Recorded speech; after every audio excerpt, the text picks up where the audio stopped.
नमस्कार नीलिमा किचन को आपण मानक अनेक अनेक स्वागत। आज मु आपण मानक सहित शेयर करी बिना छांचरे गोटे कप सुजी रे तैयारी मोदक रेसिपी तैयारी करबा एकदम सहज। तेबे भिडियोटी को स्किप न करी फुल देखंतो। आशा करूची भिडियोटी आपण मानक बहुत पसंद आसीबो। तेबे चलंतु नाउ डेरी करबानी आरंभ करबा आज मजेदार मोदक रेसिपी। गैस रे ऑलरेडी बसई नहीं कड़े एबे दे देबा गोटे गिना पानी स्वाद अनुसार लुण पानीटा भल भाव में फुटवा दरकार। देखो पानीटा भी फुटवा स्टार्ट कलानी। एठी जो गिनारे मु नहीं पानी से गिनारे गोटे गिना सुजी नहीं आ सुजीटा पतला दाना आगरू टिके मु हल्का टिके भाजी नहीं सुजीटा टिके भाजवा द्वारा आर जो गोटे कंचा स्मेल थाए से स्मेलटा रहीबनी। एबे गोटे हाथ में ढालिली आ गोटे हाथ में गोले नेली। देखंतु एबे गैस रो फ्लेम को लो टू मीडियम रे ही रखिबा। भल भाव में 2 मिनिट पई जंती नबा। सुजीटा भल भाव में जंतीबा सुजीटा भल भाव में सिझिबा दरकार। एबे देखंतु ऑलरेडी हमर सुजी जंतुणी रेडी हो गलानी। एबे गोटे थाली को ढाली नबा। देखंतु थाली को मध मु ढाली नहीं हल्का टिके ठंडा हैला परे चकटी नबा। टिके गरम थबो आ एकदम ठंडा हो गला माने हार्ड हो जिवो आ भल हबनी। देखंतु आधर जमा भी आ पानी देबेनी भल भाव में चकटी नबा। देखंतु एकदम स्मूथ करी चकटिबे नहले मोदक तैयारी कला बेले फाटी हो जिवो। एबे देखंतु चकटा हमर एकदम रेडी हो गलानी आ ठीक एई भली भाव रे ही हबो। एबे तैयारी करबा ता आगरु देखंतु मु किछि पूरा आगरु तैयारी कर नैथिली आ देखै पारलेनी। नडिया एवं चीनी रो याको लड्डू टाइप रो ही आगो गोल गोल करनबा जो मोदकटा तैयारी करबा को सुविधा हबो। एई भली भाव रे आगो सब जाको लड्डू तैयारी करनबा। एबे पिठा गढ़ी नबा। देखंतु छोट साइज रो नेली एकदम भी छोट न ना बेसी भी बड़ न। एबे गोल करनबा भल भाव रे। एबे टिके चेप्टा टाइप रो करनबा।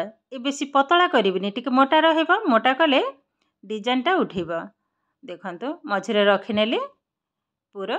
एबे एई भली भाव रे मंडा पिठा जो भली भाव रे गढ़ा जाय सेई भली भाव रे गढ़ीबी एवं ऊपर अंश को मुनिया टाइप रो ही करनबा। जेहेतु मो पाखरे किछि भी छांचा नाही हाथ रे तैयारी करिबी तो एई भली भाव रे ही तैयारी करूची। देखंतु हाचा जो सॉरी छांच ठारू हाथ रे बहुत सुविधा किंतु होय। देखंतु छांच रहले तो भलो किंतु देखंतु ए तैयारी करबा किंतु एकदम सहज। मु गोटे चामच रे डिजाइनटा उठै नउची। देखंतु ए भली भाव रे आ जो गिनाटा मोटा करबा द्वारा ए जो डिजाइनटा मु करूची ए फाटिबनी पूराटा बाहरिबनी आ डिजाइनटा भी बहुत सुंदर उठिबो। देखंतु केते सुंदर भाव रे डिजाइन उठी जाउची आ एकदम हार्ड हैला माने जंतुणटा डिजाइनटा जमा भी उठिबानी फाटी हे जिवो। आ गोटे धार जो गोटे साइड रे जदी डिजाइन उठेबे आ गोटे साइड को चेप्टा हे जिवो। देखंतु बहुत सुंदर हे गलानी। आ गोटे मध्यम तैयारी करे देखाउची। समान आकार गोल करनबा पुरी ताकू गिना टाइप रा करनेबे मझिरे रखि नबा पूरा पुणी भल भाव रे जॉइन करनबा।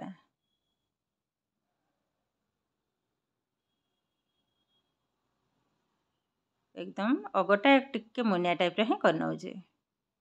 बस पुणी हाथ रे दी हाथ सहायरे एई भली भाव रे टिके करनेबे समान हे जिवो।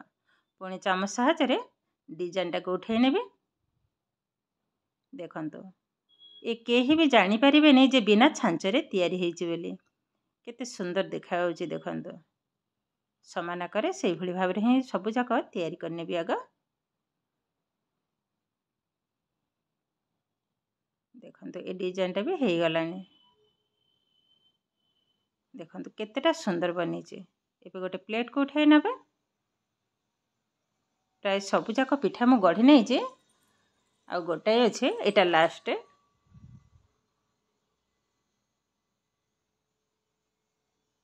बस ए भी हमरो रेडी हे गलानी।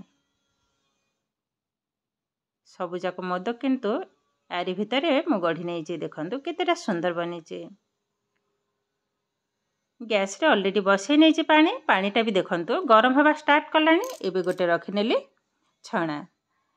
एबे भल भाव रे गोटी गोटी करी बसई नेबी।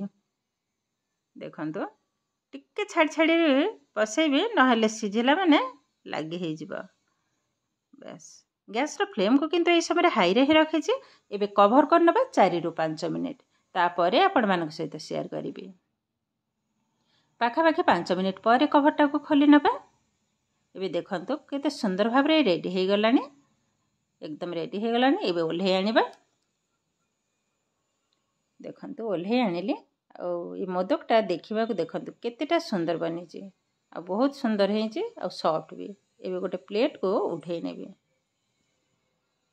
देखंतु केते सुंदर भाव रे बिना छांचरे ए मोदक रेसिपी किंतु हमर एकदम रेडी हो गलानी। जेहेतु आगो को आसुची गणेश चतुर्थी, राति पाहिले गणेश चतुर्थी, तो गणेश ठाकुरंकर प्रिय किंतु ए मोदक। तो एई भली भाव रे तयारी करी पिला माने को खाइबा को देबे। पिला माने भी बहुत खुशी, ठाकुरंक पाखरे भी भोग भी लगेई परिबे। देखंतु केते सुंदर भाव रे ए मोदक हमर रेडी हो गलानी। केही भी कहिबेनी जे बिना छांचरे तयारी हेछि बोली। बहुत सुंदर बनी छि। तो ए किंतु आमर प्रस्तुत हो गला सुजी रे तयारी मोदक रेसिपी। आजिर भिडियोटी आपण मानकु केमिति लागिला कमेंट करबा को जमा भी भूलिबेनी। आउ जदि भिडियोटी भलो लागे लाइक करिवे, आपणकर फ्रेंड्स किंबा रिलेटिव का सहित शेयर करिवे। आउ जदि मो चैनल रे नुआ तेबे चैनल को सब्सक्राइब करिवे। एमिति आउरी नुआ नुआ भिडियोर नोटिफिकेशन पाइबा पई पाखरे थिबा बेल आइकन को क्लिक करिवे। फेसबुक पेज रे देखुथिले पेज को निश्चय फॉलो करिवे। ताहेले आज पई रहुची, पुणी देखा हबो आउ एक नुआ भिडियो रे। भलरे रुहंतु, सुस्थ रे रुहंतु। नमस्कार।